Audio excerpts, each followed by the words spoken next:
Bonjour et bienvenue dans cette matinale. La situation de la crise sanitaire liée au coronavirus évoquée le 6 août dernier lors du discours du chef de l'État. Alassane Ouattara a déploré l'augmentation des cas de Covid-19, mais il a salué les efforts du gouvernement ivoirien. Salimata Dia revient sur ce pan du discours du président de la République. Et la grandeur. Pour la deuxième fois consécutive, le président de la République, dans son discours à la nation le 6 août, laissera une place à la Covid-19. 2 années de crise sanitaire au cours desquelles la Côte d'Ivoire tente de tirer son épingle du jeu. Les autorités sanitaires comptabilisent 341 morts sur les 51 399 cas confirmés et rendent possible 50 205 cas de guérison à la date du 9 août. Alassane Ouattara donne un bon point à cette gestion. La bonne prise en charge des patients a permis d'avoir un taux de mortalité qui se situe parmi les plus bas au monde. Je salue les efforts du gouvernement dirigé par le Premier ministre Patrick Achi et je félicite l'ensemble des acteurs impliqués dans la lutte contre cette pandémie. Toutefois, la maladie est toujours présente avec l'apparition de nouveaux variants dans le monde. Des variants qui mettent en branle les systèmes sanitaires des pays du monde. Pfizer, AstraZeneca, Sinopharm, ce sont au total 1 027 770 doses reçues en territoire ivoirien. Le président fait l'état de la campagne de vaccination. Plus d'1 million de doses de vaccins ont déjà été administrées. J'invite donc tous nos concitoyens à se faire vacciner, comme moi-même, et à continuer à respecter les mesures barrières. Le pays continue sa course au vaccin avec la réception dans les heures à venir de doses de vaccins. Je vous livre les chiffres de la pandémie en Côte d'Ivoire à la date d'hier. Le ministère de la Santé, de l'Hygiène publique et de la couverture maladie universelle a enregistré ce mardi 10 août 2021 149 nouveaux cas de Covid-19 sur 3096 échantillons prélevés, soit 4,8% de cas positifs, 130 guéris et 6 décès. À la date du 10 août 2021, la Côte d'Ivoire compte donc 51 548 cas confirmés, dont 50 335 personnes guéries, 347 décès et 866 cas actifs. Le nombre total d'échantillons est de 818 804. Les représentants de 192 pays réfléchissent à Abidjan sur de nouvelles stratégies pour la relance des activités de la Poste dans le monde. Le 27e congrès de l'UPU est à l'étape des travaux en plénière. Le Premier ministre, Patrick Achi, représente le président de la République, Alassane Ouattara. On fait le point avec Éric Ogori. Encore un rendez-vous mondial pour la Côte d'Ivoire. Abidjan accueille le monde entier. Les représentants des 192 États membres de l'UPU sont bien en place. Notre pays est fier et honoré. D'où ce slogan. L'Afrique vous invite, la Côte d'Ivoire vous accueille. Le 27e congrès postal universel retrouve l'Afrique après 87 ans d'absence sur le territoire africain. Un enjeu majeur pour la Côte d'Ivoire qui abrite cet événement capital. Ce 27e congrès de l'Union postale universelle entend redynamiser la poste mondiale, la rendre plus performante et digitale pour améliorer l'offre. Prenant la parole en ce deuxième jour, le Premier ministre malien, pays représentant le point focal de cet événement international, a évoqué l'importance de cette rencontre d'experts mondiaux de la Poste. Au terme des assises d'Abidjan, il est attendu des délivrables tels que l'adoption d'une nouvelle stratégie postale mondiale devant déterminer la feuille de route pour le prochain cycle de travail 2021-2024. Nous émettons le vœu que cette nouvelle stratégie soit globale, bénéfique à tous les États et porteuse du développement du secteur postal en général et des entreprises postales en particulier. Patrick Achi, Premier ministre de la Côte d'Ivoire, représentait à cette tribune le président de la République Alassane Ouattara. Il a souligné les difficultés que rencontre la Poste. Il s'est exprimé également sur les effets de la Covid-19 qui menacent l'activité, avant de saluer l'événement qui vaut son pesant d'or. La Covid-19 a frappé au moment précis où notre secteur faisait déjà face à des défis majeurs. En effet, les données disponibles indiquent que la part de la poste aux lettres dans les revenus totaux des opérateurs postaux est en baisse constante, sous l'impact de la digitalisation des économies et des échanges, passant de 45% en 2008 à 39% en 2018, au profit des colis et de la logistique qui ont progressé de 16% à plus de 27% sur la même période. Excellences, Mesdames et Messieurs, s'il est une certitude que partagent aujourd'hui décideurs politiques, chercheurs, opérateurs privés et citoyens, c'est celle que plus rien ne sera comme avant. Oui, il y aura un avant et un après Covid-19. L'évolution rapide des technologies numériques et du commerce électronique constitue une opportunité et une exigence pour le monde postal pour accélérer les profondes transformations enclenchées, pour faire évoluer les business models, innover et créer de la valeur ajoutée, de la richesse et des emplois. Du 9 au 27 août 2021, Abidjan va vibrer au rythme de ce 27e congrès autour du thème « L'avenir du secteur de la poste face aux enjeux de la digitalisation ». Une stratégie nationale pour lutter contre les accidents de la circulation. Elle part de 2021 à 2025 et va coûter 5 milliards de francs CFA à l'État du Côte d'Ivoire. Une cérémonie de lancement cette nuit pour expliquer aux acteurs en quoi cela va consister. Dangui. Les témoignages de ces 3 rescapés d'accidents de la circulation ont jeté un coup de froid sur le public au lancement officiel de la stratégie nationale 2021-2025 de sécurité routière.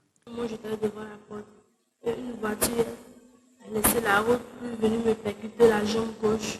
Puis je me suis évanouie. Quand je me suis réveillée, j'étais à l'hôpital et j'ai constaté que j'avais déjà amputé ma jambe gauche. Ces accidents de la circulation touchent des personnes dont l'âge oscille entre 15 et 29 ans et ont atteint le seuil de l'inacceptable, selon les termes même du Premier ministre Patrick Kachi, qui connaît les racines du mal. Le facteur humain représente à lui seul 92% des accidents. Parmi ces causes, les plus importantes sont le défaut de maîtrise des conducteurs, l'imprudence des conducteurs, l'imprudence des piétons, le stationnement dangereux et l'excès de vitesse. Stabiliser le phénomène des accidents de la circulation, puis inverser sa tendance à l'augmentation en l'espace d'une année, c'est le cap que s'est fixé le gouvernement, avec une enveloppe de 5 milliards de francs CFA. Le gouvernement a mis en œuvre des ressources nécessaires pour que le ministère des Transports puisse équiper les acteurs concernés, les policiers, les gendarmes, de moyens, de technologies développées, comme non seulement la vidéosurveillance, mais également, vous l'avez vu là, des équipements radars, un système informatique qui est connecté à tout ça pour faire de la vidéo-verbalisation et de faire le contrôle. Bien sûr, cela doit s'achever par quelque chose, c'est la sanction. Le chef du gouvernement a visité les stands des structures engagées dans la lutte contre les accidents de la circulation. Il a ensuite procédé à la remise de matériel roulant et de surveillance aux agents en charge de la mise en œuvre de cette stratégie nationale 2021-2025 de sécurité routière. C'est une stratégie qui va impliquer plusieurs réformes. Le ministre des Transports en parle sur le plateau de 20h ce mardi. Regardons.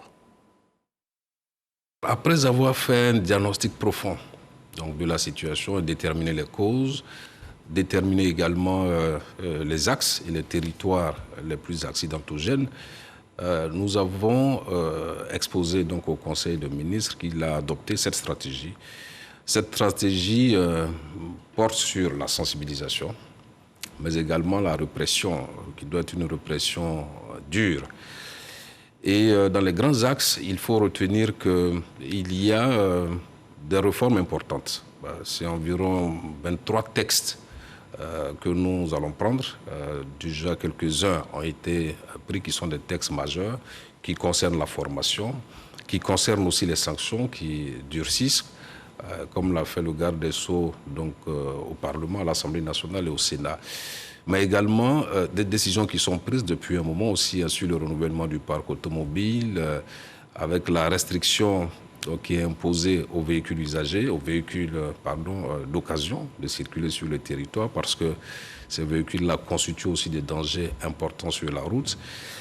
Après, vous avez que nous installons donc la digitalisation, donc la vidéo-verbalisation, qui est un système qui nous permettra de verbaliser à distance, sans qu'il y ait de contact humain. Et nous pensons que cela est beaucoup plus dissuasif, plus coercitif. Il n'y a pas de possibilité de négocier. Donc voilà, dans les grands axes, ce que le gouvernement a décidé de faire. Les ministres en charge du plan et du développement et celui de la jeunesse annoncent le recrutement de 40 000 jeunes. Ces jeunes seront sollicités pour l'opération de recensement de la population qui se déroulera du 1er au 21 novembre prochain. Ces agents de terrain doivent être âgés de 18 à 45 ans, ayant un niveau d'études minimum de la classe de première. C'est ce que nous dit Cheikh Koné.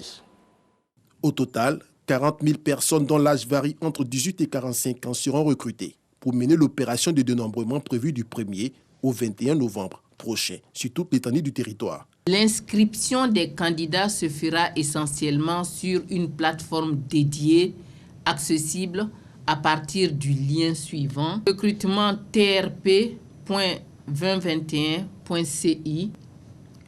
Toutefois, dans les zones non couvertes par le réseau Internet,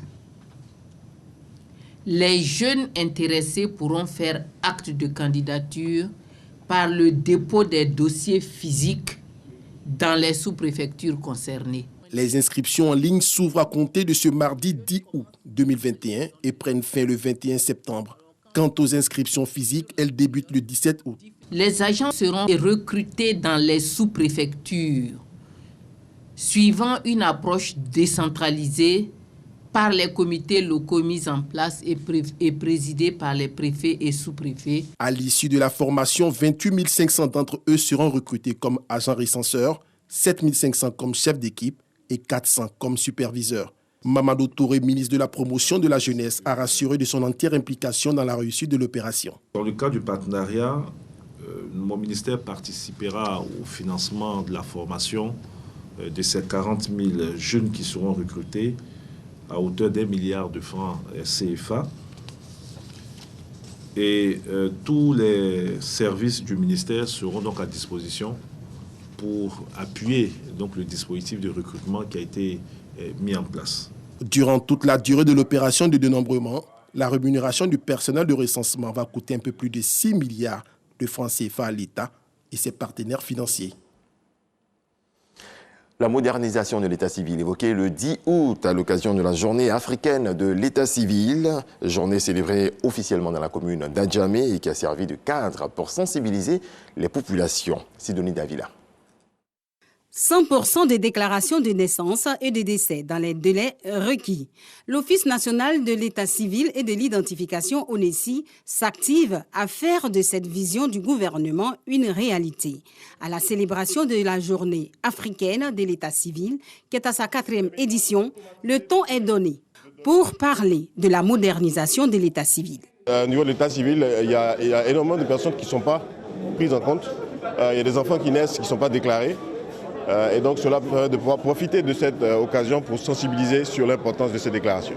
Il s'agit pour nous de rapprocher le dispositif de collecte des faits d'état civil au plus près des populations à travers donc les points de collecte communautaires et sanitaires et également à travers ce processus de digitalisation de fournir les outils nécessaires afin que cette collecte puisse se faire le plus aisément possible. La digitalisation de l'état civil étant la mère des statistiques vitales, le gouvernement est engagé dans ce vaste projet en vue de la planification du développement du pays. La pandémie à coronavirus, avec ses mesures restrictives, a laissé entrevoir des limites dans le fonctionnement des centres d'état civil, constituant de ce fait un handicap pour l'enregistrement massif des faits d'état civil. Aussi, cette situation appelle-t-elle urgemment la nécessité de développer des systèmes d'enregistrement et de statistiques des faits d'état civil novateurs. Cette année, c'est la commune d'Agamé qui abrite la 4e commémoration de la journée africaine de l'état civil. Cette commune fait partie de la dizaine choisie pour la phase pilote du projet de modernisation. On attendait cela depuis longtemps. C'est une très bonne chose. Nous gagnons en qualité, en fiabilité. Partenaires nationaux et internationaux accompagnent le projet de digitalisation de l'état civil ivoirien en vue de doter le pays d'un état civil exhaustif, sécurisé et modernisé. Dans le reste de l'actualité, en Afghanistan, 9 capitales provinciales sont tombées aux mains des talibans. L'inquiétude augmente à Kaboul et dans tout le pays. De son côté, l'Union européenne va s'emparer de la question afghane. 6 États membres de l'UE demandent à Bruxelles de maintenir les expulsions de migrants afghans, alors même que les combats et que les déplacements de population s'intensifient. Et puis du sport, le club parisien a officialisé hier l'arrivée de la superstar argentine Lionel Messi qui a signé un contrat pour 2 saisons avec une année supplémentaire en option. La Pulga va porter le numéro 30, a révélé une vidéo du club comme à ses débuts au FC Barcelone avant le 19 puis le 10. Le joueur argentin devra gagner autour de 40 millions d'euros annuels selon la presse. Merci à toutes et à tous de nous avoir suivis. C'est la fin de ce point de l'actualité. Paix dans vos foyers.